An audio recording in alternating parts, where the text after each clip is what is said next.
Caruso runs a break. Caldwell Pope goes to the wing here. James! Oh! Trying to play at the defensive end, got blown by back. Oh, yes! Hook jam! Harden, step back, puts up the three, got hit. Shot's good! And one! Back this time here, Steph. Oh, Russell Westbrook!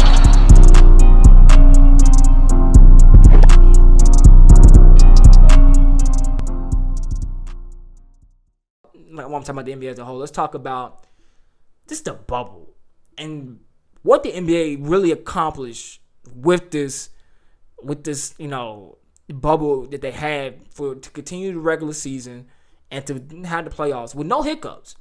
Like, if you want to count like some players sneaking out, like Lou, not really sneaking out, but leaving and going to strip clubs like Lou Will did, or some players sneaking out just to get food, or with Daniel House situation, Besides that, and the pause for a couple of days for the Jacob Blake shooting that took place in the first round of the playoffs, the bubble went well effectively for the NBA and WNBA. They also had a bubble environment down there as well, and they had a champion crown in the Seattle Storm. Congratulations to them. That's amazing. When you look at all these other leagues and how they've been holding them, you get the NFL who've already had people test positive. I just got a report today that Nick Saban's test positive for coronavirus as well. College football is back. MLB, they had test positive. For some players have test positive. I think the NHL did very well too because they had a champion crown not too long ago, and I don't remember seeing anything about anybody getting tested positive for that. Even in soccer, Cristiano Ronaldo got tested positive for a virus, but for no players to get tested positive for coronavirus for more than 100-something days straight, ridiculous.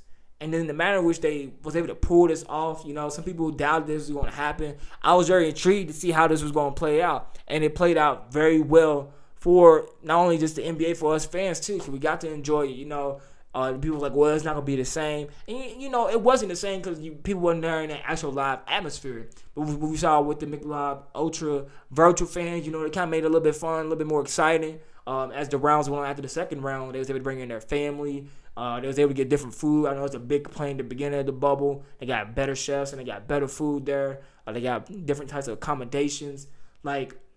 It went off very well. And it's just a testament and a salute to Adam Silver and Michelle Roberts and Chris Paul and everybody in the NBA that made this happen, and for them to have a successful continuation of a season. Because you really think about it, the NBA season of the season just ended, started a year ago, really. So this is the longest NBA season that we really had because it was like a 4-month hiatus in between from March to July. That is just incredible. They was able to pull this off during this pandemic, and for them to spread awareness of Black Lives Matter and bring awareness to social issues going on in the world, or in America more specifically. I applaud the NBA for being on the front lines of this progressive movement towards change and safety for the players and just for sports in general. I think a lot of people need to take heed of what the NBA is doing. I feel like NBA is etching.